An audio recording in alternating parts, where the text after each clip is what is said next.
going to call the open board meeting to order on Tuesday, November 7th, 2023.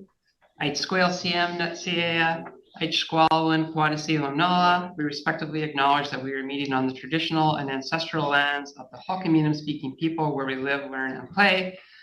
I am in this seat as this is the annual inaugural meeting, and a little further down the agenda we'll have the election of chair, and then following the election of chair I'll move back to my seat and the chair will assume the meeting. So we have a few items to get through first before we arrive there, and the first is the adoption of the agenda. I see Joe and Elizabeth. All in favor? Carried. Next item is the approval of the consent agenda, so that the Board of Education of School District number 79 Cowichan Valley approves the consent agenda items of the open board meeting of November 7th, 2023 as presented. Trustee Smith, Trustee Souza, all in favor? Thank you, carried. And finally, we have the minutes of the October 3rd, 2023 open board meeting, that the Board of Education of School District number 79 Cowichan Valley adopts the minutes of the October 3rd, 2023 open board meeting.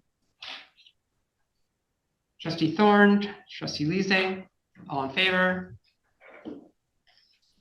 Carried. So the first order of business is the election of the chair. At this time, I would call for nominations for the position of chair. Trustee Thorne? I'd like to nominate Trustee Smith. Trustee Smith, do you accept the nomination? I do. Calling for nominations from the floor for position of chair for a second time. Calling for nominations for the position of chair from the floor for a third time. And hearing none, Trustee Smith is chair of the board for the following term. Congratulations.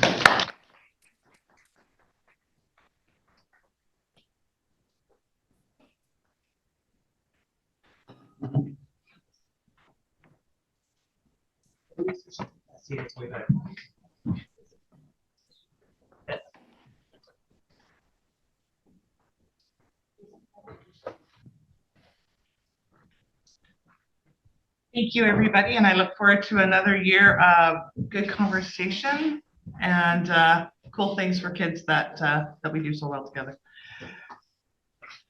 All right, so moving on, I'm calling for nominations of the role of vice chair, please.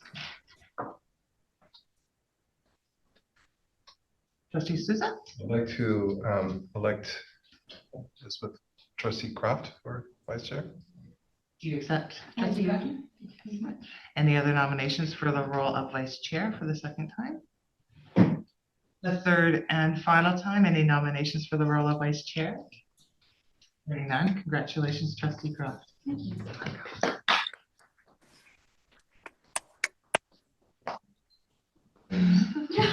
Okay. I'll pass that on. Okay.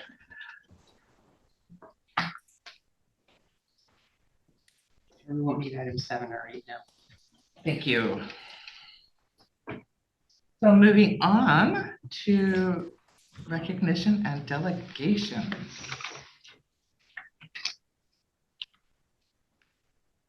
So today we have the recognition of the Cowichan Secondary School Indigenous Technology class for creating the outdoor learning space at the school board office.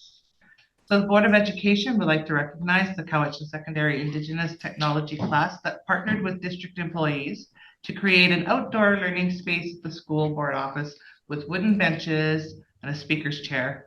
215 orange hands were also made and placed on the fence to acknowledge the Kamloops 215. So here tonight is Tobias. Thank you for joining us. And we also would like to acknowledge the involvement who were not able to join us tonight, including Sky and the late Rita George Green. We have some images on the screen that we'd like to show you for the creation of the space. Trustee, sorry, not trustee anymore. Secretary Treasurer. We did have students sign up to come that They didn't show up. Dinner time. Yes. So the class built a beautiful outdoor space between the school board office and the Inclusive Education Building. The CSS grade 10, 11, and 12 Indigenous technology students hand-built the benches. Tobias was able to get some lumber with natural edges donated to the school, and then they stained and treated them so they were weatherproof.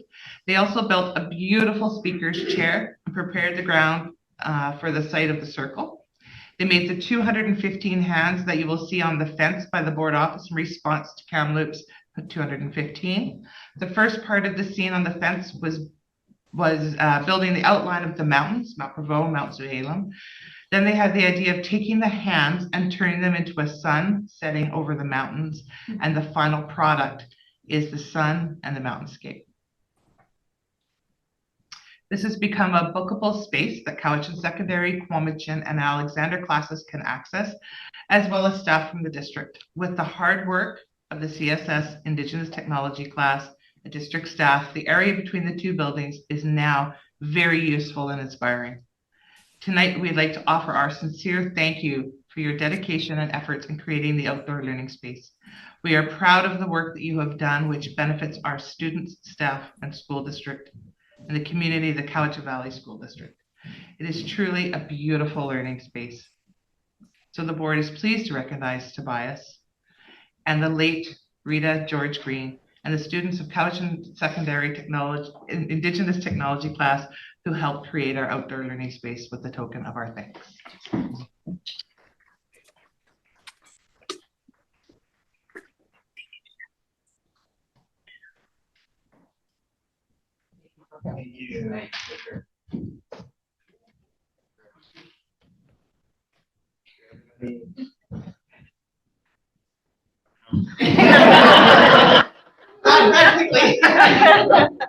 Enjoy your meeting. Thank you.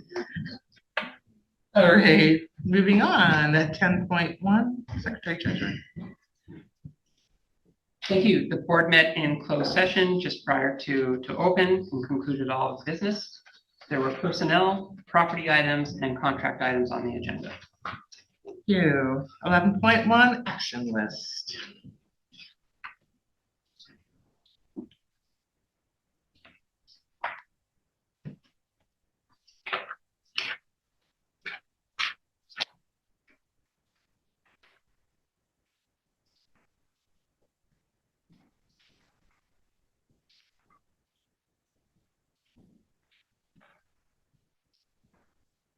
I have the action list up on the screen. The majority of items that are outstanding relate to the closure and disposal consultation process for Cowichan Secondary School, and I'll have an update on that in my section of the report. Excellent. Checklist, Superintendent of Schools. Thank you very much. Really appreciate that. I'm moving on to 12.1.1 with regard to some personnel updates. Presently, right now, we have hired Amanda Stone. She was selected as the new Assistant Transportation Manager just recently. She started her role on November the 2nd. She is a well-known employee in the Transportation Department, having worked there for the past 9 years. Along with her duty as a bus driver, she is also a certified driver trainer and trains drivers both within the district and across the province. We are excited to welcome Amanda to her new role in supporting families and students and the Transportation Department. Moving on to the Director of Operations, with regard to this update, an individual has been hired in that role and will start on December the 11th. The person has not been announced yet, but soon will be. Okay. All right, moving on to 12.1.2. In your package, you will see an update around principal and vice principal updates. There have been a number of changes, and so I want to highlight them, and they put the attachment in your packages there for your reference. So in the last month, we've had a few changes. Brenda Lee has been transferred from the vice principal at Discovery to the vice principal at Chemainus Elementary, effective October 6th. Emily Nicholson, a teacher at Discovery, has been appointed temporary vice principal at Discovery Elementary, effective October the 6th. Jennifer Merritt has been appointed temporary principal at Townsend Elementary effective Monday, November the 6th. Colleen Mullen, who recently returned from her secondment as principal of Staminas Elementary School and recently assigned to Staminas Secondary as the vice principal, has been assigned the role of temporary principal at the Grove effective November the 6th. Colleen has been part of the principal pool and has been a vice principal at the Grove in the past. So she has an abundance of experience in distributed learning and will provide a seamless transition. Lindy Thompson has returned to Staminas Secondary as a temporary vice principal with Colleen's move. Lindy was just assigned a temporary vice principal at Cowichan Secondary to replace Jennifer Merritt. And then lastly, Kim Darbyshire, district vice principal of inclusive learning, has been appointed temporary vice principal at Cowichan Secondary effective Monday, November 6th, until the return of Jennifer Merritt. And then for board information, and I know you can help by our secretary treasurer on this one, on 12.2.1. We have finished up our district student enrollment. And so we have all students, and I know that we have headcount versus FTE. And I think that with regard to our all students, we did land at about 8,500 students approximately. With regard to our Indigenous students, I believe we landed most specifically at 1,789. With regard to international students, I would ask if I could help our Secretary Treasurer on that one. The number of international students. There's a total of 183 on headcount. Thank you very much. And then with regard to students who reside in our inclusive education, with regard to being designated, could you help me out with that one, Secretary Treasurer? Including both the funded and unfunded, there's 1,226 students. Any questions on that before I move on? Very good. Thank you very much. Thank you, Secretary Treasurer. Moving on to the superintendent's update. I do have some photos, but before we begin with those photos, we have a few acknowledgements. And so firstly, I'd like to acknowledge the QP Pro-D committee of Adam Clutchy, Mary Suter, Scott Mitchell, Katie Robertson, Claudia McMahon, Brianne Heslop, and Donna White for putting on an excellent learning opportunity for QP staff on October the 20th.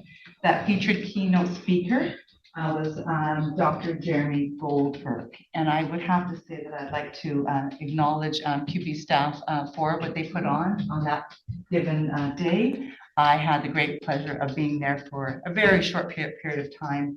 And I believe that the speaker was very engaging and was very inspiring. And so I really appreciate the work that they did around that particular professional opportunity. And I'll stop there. Thank you.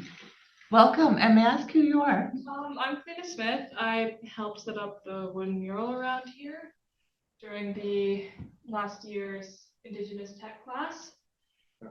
And I may have missed the deadline sorry about showing up late. Traffic got the better of me. Could you tell us a bit about your experience within the bill? We had to be like clockwork. We had to make sure everyone was doing their part. Some people needed some more persuasion to get going. I did my best to be there when needed. I got there on time in class and whatnot. Helped carve, sketch. Wow. Everyone did their part. Instrumental to the bill for sure. And I was leaving and I ran into her and I was like, well, should bring you in, even though I apologize for interrupting the flow of the meeting. But yeah, I just wanted to really acknowledge her and also thank you. Sometimes I'm awkward in meetings, but we do plan to continue with the work and wanted to also recognize that Stuart Pagadon was also super helpful in helping us with design as well.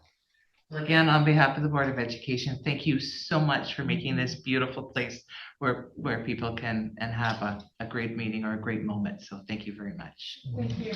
Thank you for bringing her into my yes. Being interrupted by kids. Oh, so lovely. Okay. Lovely. Okay. Moving on, I just wanted to acknowledge keeping their pro diem. It was a great day. Moving on, I wanted to share with the board that there were a number of administrative procedures that we updated. We removed AP 240, Student Counseling Services. We recognize that the job descriptions are relevant for that particular AP, and so we removed that AP. We also revised AP 261, Educational Trips Out of Province, Country and Travel, and it was reflected around current practice, so it was updated with regard to that. We also have a new AP 302, Admission of International Students without fee or with fee, and this new AP was reviewed and updated to reflect current practice again. We also removed AP 304, refugee students, and it was removed as registration information for refugee students is captured in AP 302. And lastly, we revised AP 562, transportation of students with regard to field trips. And then I wanted to let the board know that for your information, the schedule of school Remembrance Day assemblies is attached on page 40, the last page of the agenda here today. That note that November 8th is National Aboriginal Veterans Day. So Coheman has scheduled their assembly for this day. So if there's any trustees who have an interest in that, that would be one to go to. And that if you are interested, please contact the school principal so that they will know that you're arriving, and they will set you up into a nice front seat, and you can arrive at the last minute and you will have a seat for your arrival. So please take note of that. Thank you, Trustee Thorpe. I really appreciate it. I know this year the schools have actually added days so that as an Aboriginal veteran I can attend. So I've booked the rest of this week. It's amazing. Excellent. And then we do have some photos to display on the next announcements that I have to make. And that the installation of the last steel girder and final concrete pour was honored at the Cowichan Secondary Replacement event. On October 13th, the school district celebrated the significant construction milestone at Cowichan Secondary School when the last steel girder was installed and the final concrete pour was prepared. During the event, the final steel girder was signed by dignitaries and on-site construction crew before being lifted into place and installed as the final structural piece of the school. The milestone marks the end to major structural construction on the project. The next one is around Ecole Mont Prevost, saving our fruit, saving our future. This is a good news story from Ecole Mont Prevost. Earlier this school year, students at Ecole Mont Prevost found a unique way to learn about food security and food waste in our community while being an active part of the solution. The grade 6 and 7 class joined Fruit Save program and volunteers from the Cowichan Green community to source out fruit trees that needed to be picked and the fruit rescued and diverted from the landfill. The students' first project was picking a pear tree, then an apple tree. A third of the fruit picked went back to the homeowner. The second third went to the Cowichan Green community to be distributed within the community, and the final third was given to the students who were able to bring it back to the school. The students' learning continued back at the school where the class started their cooking their share of the fruit, making pear jam, pear cake, and apple crumbles. Additionally, the fruit provided a perfect opportunity to study art and technique to portray the fruit in artistic form. Initially, to the students, it may have felt that the simple picking of fruit was a fun afternoon. However, after learning how their actions reverberate around the community and help friends, family, and a larger circle, they are eager to go back again next year and continue their work. Then we have Lake Cowichan School grade 12 partnership with the local RCMP. Here is a photo of it, and there was also some video clips of the fun and the learning that Lake Cowichan grade 12s have with the school's partnership with the local RCMP. These occur once a month and are a series of informative assemblies focusing on better preparing our grade 12s for adulthood and to encourage them to make safe and smart decisions in relation to riskier areas. The approach is informal and students have taken to it in such a positive manner. So a great opportunity and collaboration with the RCMP. Next, there aren't any photos. Parent-Child Mother Goose fall of 2023. Fall sessions are underway for the Parent-Child Mother Goose. Register with learning links. The Parent-Child Mother Goose are playful experiences for birth to 5 years and their adults. They include activities that enrich parent-child relationships and based on rhymes, songs, and storytelling. Then I want to share with the board that there was an all superintendents meeting with the deputy minister on October 12th in Vancouver. I attended. The themes and topics of the meeting were the ministry update, school outreach teams, K-12 workforce update, BCSSA, summer leadership gathering follow-up around feeding futures and a focus on learning. And then also we are working collaboratively to improve student transitions from K-12 to post-secondary, and that there are student transition trends and labor market projections that were shared with all superintendents, and that the Stronger BC Future Ready Action Plan and K-12 initiatives were also shared. Moving on, I was able to attend VISTA, which is the Vancouver Island School Trustees Association meeting on October the 13th and 14th, where I was able to attend with trustees in Nanaimo on their fall meeting on October the 13th. We also, the board hosted the Board Indigenous Education Council meeting on October the 18th. There were a number of Indigenous communities who were represented at that meeting, and we have another meeting scheduled for March the 6th. We had the Great BC Shakeout. Many schools in the district participated in this, and that happened on October the 19th at 10:19 a.m. Even the school district participated, and we also spent our time outside and being called back in, so we're getting really well organized around here. Moving on around provincial assessments, grade 10 and 12 provincial literacy and numeracy assessments have occurred from October the 30th to November the 3rd. And then we'll have another one on January the 15th to the 26th. Those assessments are expected to occur for all of our grade 10s and all of our grade 12s to put them in a position to graduate. We also have the foundational skills assessment, and that is occurring and will complete on November the 10th, and all of our schools are presently organized and coordinated around that event. Also on October the 26th, myself and the board chair had a call with Minister Singh. The province has proposed amendments to the School Act to act on the commitments in the Declaration Act Action Plan and BC Tripartite Education Agreement. The changes are intended to support better educational outcomes for First Nation learners and other Indigenous students attending provincial public schools, and a more effective relationship between boards of education and First Nations. We also had an announcement last week where grade 10 social studies curriculum in 2025 to 2026 will include the Holocaust. The Ministry of Education and Childcare announced a commitment to broadening the scope of grade 10 social studies curriculum to ensure that all students learn about the Holocaust. Stop me please at any time.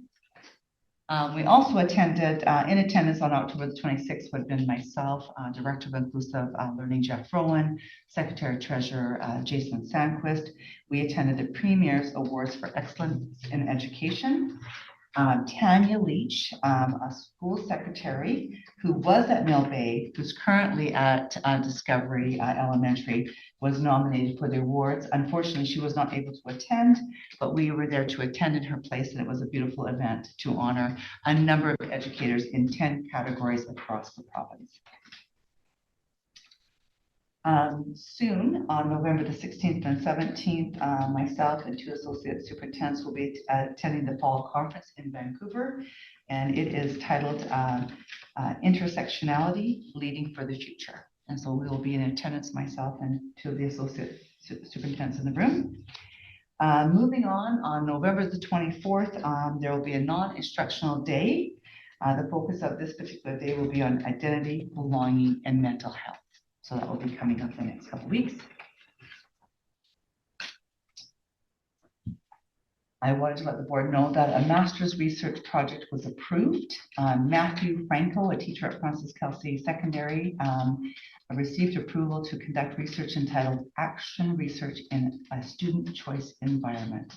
The aim of his research is to compare an increased choice physical health PHE environment to a traditional one. So the key objectives are, number 1, to compare student affective experiences in both environments via surveys. 2, to compare physical activity levels in both scenarios using pedometers, and 3, to share the findings with PHE community for further critique and application. So we approved that, and so we always do like to support our educators around their master's projects, and so this is one of them. November is the Adoption Awareness Month. So again, it's being recognized in BC this month. The province is celebrating the families that give children and youth love and support as permanent members of their family. These families ensure that children and youth have a strong foundation to build their lives and stay connected to their community and their culture. So a big shout out to certainly the Adoption Awareness Month here in BC. 2 more items just on my report. The board will have a bus tour on December the 7th. We will be departing from Cowichan Secondary School. We will be stopping at Nourish Cowichan at Ecolmont Prevost.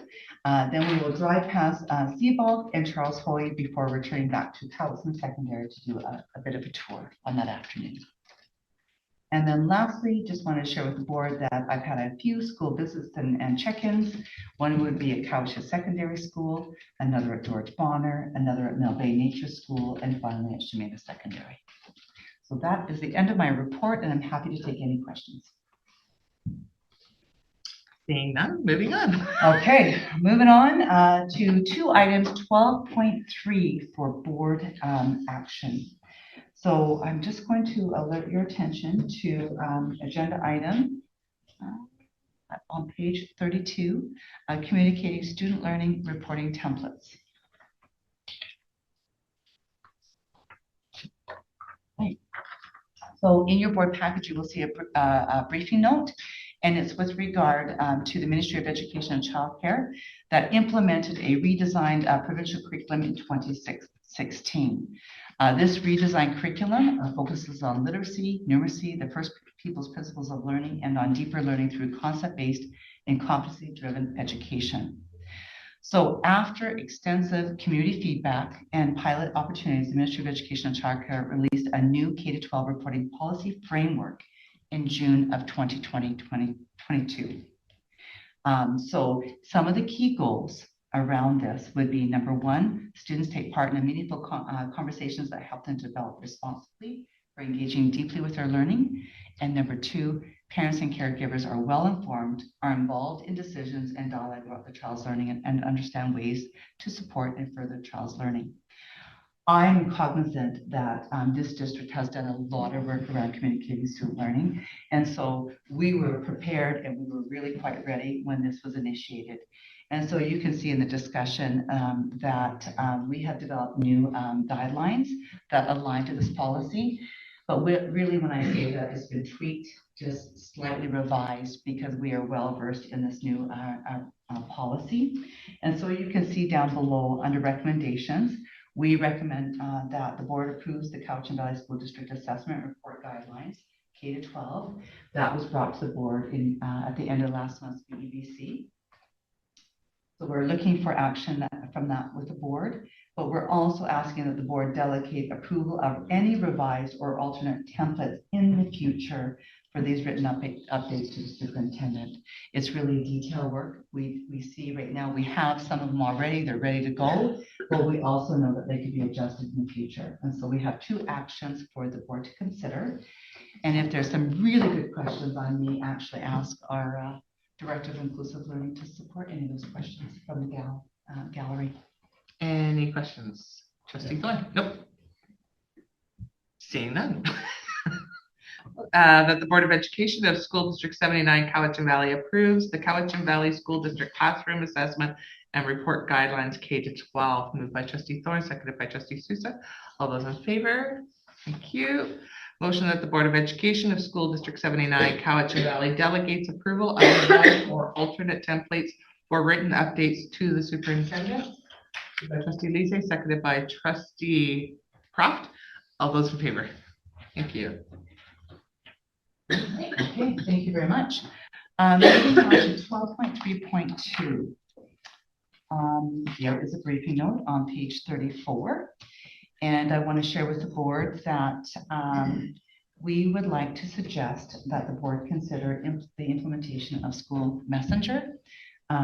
with regard to also another bit of a tool, which is around safe arrival. And I want to share with the board that when we had a power outage in the South End, where we had 6 schools without power, it became very clear to all of us that when you're without power, you may not be able to get on your internet. And then we also have these great little pockets and dips and valleys where we also don't have cell service. And so for parents, we count on them to look for information. And we ask them to maybe look at the radio or hear about from the radio station. But if you don't have the ability to have power, you never really have that ability to actually hear what the radio station has to say. And so we know that about 46 out of 60 school districts actually use School Messenger. And it's a platform that allows us to push out messages, and those messages could go via internet, email, but they can also be text and phone calls. And right now we don't have that capacity. And so when we had the power outage, which is very different than a snow day, we realized that we needed to have something that was a better platform that allowed parents to be communicated with very quickly and very efficiently. And we know that phone calls and texts can sometimes get to families even if they are without power. And so you will see in your package that we have a proposal around the implementation of School Messenger. It is a cost of around $17,000, but within that School Messenger is a component of safe arrival. And that would allow some of our elementary schools and maybe even some of our secondary schools the ability to push out communication when maybe a child doesn't arrive at school. So they can look at a parent who calls in around they're not going to be in attendance, and then compare when they happen to receive the attendance from the classroom to say the child maybe didn't arrive. And so it's 2 components, and it's there for the board's consideration. Any questions for the superintendent? So trustee Sousa and trustee Kraft. Thank you. Yes, having been one of the parents that had to scramble during that power outage and like without communicate, it was definitely yeah, it was intense for sure. So I definitely see the value of this, like right across the board in many different circumstances. So thank you. I think this is going to be really good. I do have a couple of questions. One, so is it essentially, it's a platform. So would you download it as an app into your phone, both like iOS or Android? Well, okay, I'm just going to say it from my own personal experience. I know that it would go to your email, but you would also get a phone call and you could get a text. And it would be speaking to My Ed, where we have all that information in My Ed. So School Messenger would take that information, put it in. And so I don't know if you would need an app, and I'm not that familiar with Safe Arrival. That's a detail we would have to work out, but I know with School Messenger, it would be a phone call to maybe some of maybe the top 2-3 phone calls and or a text. Okay, thank you. And the second question is the estimate here of 25,500. So would that be annual in terms of it being a licensing fee that we have to renew every year at that amount? So through the chair, I will say that, yes, it's based on a number of students. And so the 17,000 would be that it costs $2 per FTE, and then another $1. So this would be an annual cost, and that's why I needed to bring it. Thank you. Trustee Kraft. Yeah, I just want to say it's fabulous. I think that it may not be entirely helpful for people in the dips and valleys if the power also goes out, but there's only so much a human being or a system can do. I'm completely in favor of it as an ongoing fee. Just to be sure, though, this doesn't nudge us close to a deficit by any means, does it? To the secretary. No, the materiality on our budget is we have room for this. Okay, thank you. Trustee Lise and then trustee Thorpe. So this also comes to mind for an emergency, right? And so our community has been working on disaster preparedness in whatever form that comes, whether it's a storm or earthquake or whatever. And so this has the ability to be used beyond, the daily check-in when situations are really intense, and I think that's important. Trustee Thorpe. I think this is really good. we've had emergencies before. We didn't know what was going on. It was all guesswork. And this way, at least we'll know students will be safe and able to communicate, as will our teachers and anybody else that needs to get to and from. I think it's worth every penny. Before Trustee Sousa, I'd like to say thank you, because we've always put the onus on the parents to find the information.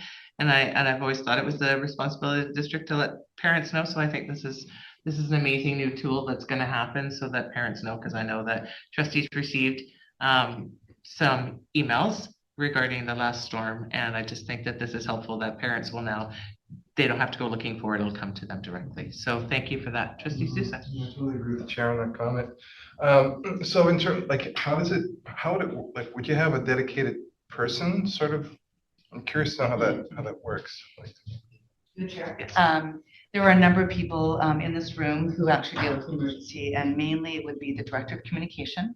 It would be myself, and it would be operations, our ST, and our associate superintendents.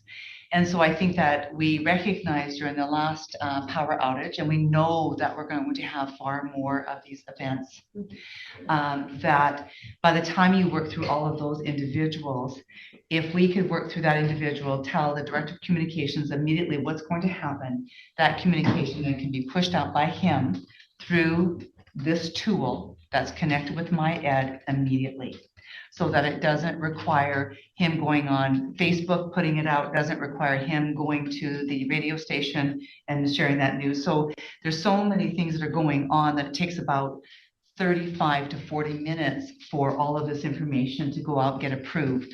So I would approve the communication, and then we would go through that process. So we took note that last event started at about 6:10. By the time we were able to get through to the communication to the multiple areas we needed to, it just wasn't timely enough for our parents and the kids. And we also take note, and I really want to make this a point of this, that we don't close schools because sometimes parents don't hear this. So they drop their child off expecting someone that's going to be there to receive them. And if we don't have our teachers there and our principals, we could have 150 kids there, and we need the supervision. And so we just know that the director of communication would get the approval by me pushing it out, and everyone in those schools would have had that information rather than going through a variety of avenues to get to that place. I'm actually going to I made an assumption that, of course, these phone calls can go to landlines. Is that correct? So in fact, if you don't have a cell phone, you're still on the system. I get it now. Thank you. All right, so if there's no more questions, and I don't see any up there, we have a recommendation before us that the Board of Education of School District 79 Cowichan Valley approves the annual licensing of school messenger and paper arrival program for the Cowichan Valley School District. Moved by Trustee Thorne, seconded by Trustee Lise. All those in favor? Thank you, everybody. And Chair, if I may just ask one more question, is there an anticipated time of starting this program? I will give you chair. As soon as we can get it organized, we're going to implement it. Secretary Treasurer. Thank you, Chair. I just have one item for information on the agenda, and it's just a community reminder of our feature of Cowichan Secondary School community consultation, which will be held on November 14th at 6 p.m. at Cowichan Secondary School. This consultation is for the public to provide feedback in three big questions. So we will begin with a history and future view. So we will talk about the existing Cowichan Secondary School, provide a bunch of data around the catchment area and around projections for growth. And then we will be asking those in attendance the question of whether or not the board should close the old Cowichan Secondary School now that the students are moving to the new building. And if it's closed, then we move into the disposal consultation question. Should the board close the school? Should the board dispose of it? And if they do not dispose of it, what should the board do with the school? So it is very narrow in scope to answer those three questions. There will be table talk, so after the presentation, the individuals that are at the table will be with a staff member, and trustees will circulate among the tables to hear the comments that are coming from the tables, and we'll be recording and bringing all that information back to the board. This will not be the only way to participate in the consultation. We will also shortly after be posting the a feedback mechanism on our website, and it will stay open until December 31st. Thank you. Questions for the Secretary Treasurer? Seeing none, moving on. Committees and outside organizations. We have a motion coming from our BEBC meeting that the Board of Education of School District 79 Cowichan Valley adopts policy 26 whistleblower protection. Moved by Trustee Thorne, seconded by Trustee Sousa. Any questions? Hearing none, all those in favor? Thank you. And that the Board of Education of School District 79 Cowichan Valley provides approval to amend the 2023-2024 annual budget to include the addition of 12 educational assistants. Moved by Trustee Lise, seconded by Trustee Croft. All those in favor? Thank you. We have some highlights from some recent meetings. So if anybody wants to give a little heads up as to what they did. Trustee Croft, I believe you're at Provincial Council. That's right. The Provincial Council, there's a fair amount of sort of process stuff where the Provincial Council receives reports from committees and minutes and that kind of thing. So it probably would be important for the board to note that there will be an opportunity to review and take a look at the budget right up until February, if we wanted to put any input on that. There is concern about communicating with and accommodating people of extreme opinions. That is a concern up at the ministerial level and in multiple ministries. So that was brought, that there were conversations around that.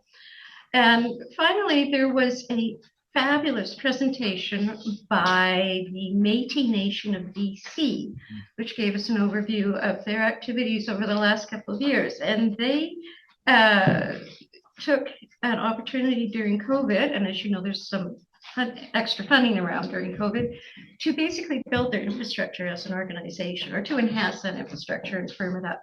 And of course we have our Métis Nation chapter here. And so I just, and I did send around some links and stuff, and I just really encourage everybody to take a look under Métis Nation of BC. They're doing some very exciting things. Thank you, Trustee Croft. Next, we have the BCSTA Advocacy Day. So all the board chairs were asked to come to Victoria to talk about the three big things, which you all received the email from. I had a medical emergency with a friend, so Trustee Croft so kindly took my place. So Trustee Croft, if you'd like to report out on the BCA. It was awesome. We started the day going to question period, and I'm embarrassed to say I've never been to question period. I have never been. And they start out the question period with the various MLAs introduce people that they're people in the gallery, right? And so you get like friends who are traveling from around the world, or you get people that are associated with the political. You get everything, right? It's open. So and mostly people get, oh yes, isn't that nice? Isn't that nice? And they just move through them. Well, we got the trustees got a glowing introduction from Minister Singh, and the crowd went wild. Yay for the trustees! Yay for education! So that was really heartwarming. But the best one was the grade 5 class from Mission came late, and they were all just sort of just down the aisle from us up in the gallery looking over. And so the MLA's permission said, I'd just like to do this introduction. It's a little bit late. And he said, and the kids from grade 5 Mission Elementary School are here. And the little boy beside me went, oh! He was so excited, and the kids all they run up and they're waving and cheering and stuff. So that was great. The rest of the time was the usual scuttlebutt that goes on during question period. I enjoyed it. It's not everybody's cup of tea. Our MLAs, unfortunately, were not available to attend, but I did speak with our finance minister, and I did speak with the advisor to the Minister of Education about a couple of things that were on our agenda, and made those connections. and learned a bit from some of our fellow trustees who are also in attendance, and got my picture taken with Carol Shoes. That's it. Thank you for attending, Trustee Cox. I know it was short notice, and I really appreciate you doing that. I had to go on short notice, and I apologize for the rather long report. Not to worry. All Nations Indigenous Education Council trustees had a nice morning and lunch with our Indigenous partners in education, where we had some good discussions regarding kids and what's happening in Indigenous education. And we look forward to meeting again in March. However, that may change as I go to actually, no, I'll just leave it at that and I'll come back to it after. So it was a good day, and trustees, I'm sure we all learned a few things, and we move forward where we get to talk about budget with our nations in March. Our Vista Fall Conference business meeting was wonderful. Trustees Croft, Thorne, myself, Susa, Lise, and Strachan attended. We had a great day of learning. Some singing was involved with some instrument playing, which I think we were all quite stellar. And I think that we also found, and we were able to see once again, how far in advance Cowichan Board is and Cowichan Valley Education is, where we are at versus the rest of the island. So just once again, it was really nice to sit there and get, reaffirm that we are doing great things here for kids and that we're definitely moving forward.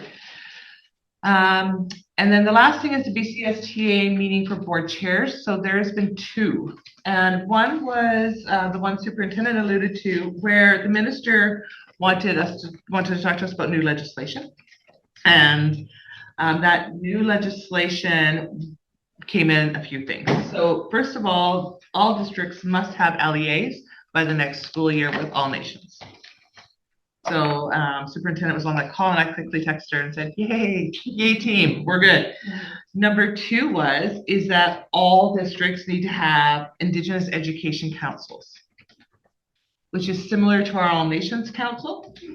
However, they'll now be led by Indigenous partners instead of the school district taking the lead. However, we'll be taking some time to go to All Nations and ask them how they would like that to look. So instead of us just making assumptions, there'll be conversations with All Nations to see what they would like that to look like. And then the final piece was that bands will now be able to, starting in 2024, be able to choose the school that they want their children to attend. So, so if the parents disagree, then the parents can send their child to whichever school they would like to do. But there will be a new piece where those students will get priority as far as where the band wants them to go. So that's where those three pieces were. Trustee Thorne? Just a comment. You said all bands would have LEAs, but it's common knowledge, Suquamish, Shea, Baleno, Kamloops, all of those, they don't have LEAs. And that kind of brings the question, what's going to happen to them? Are they going to be told you have to do this? That would be up to the districts and the minister, I would assume. I know that I was only taking notes for Cowichan Valley, and I was really quite happy to text the superintendent and say, we tick the boxes for everything. So we are there for the changes that the rest of the province is reeling a little bit as to some school districts have 14 nations and no LEAs. So yay for Cowichan Valley School District. And then the second call, of course, was to do with the Holocaust curriculum and that being mandatory in starting 2024. So the minister's been calling us a lot over the last little while. However, we think that's done, and so that's the only update I have for you tonight regarding the minister's calls.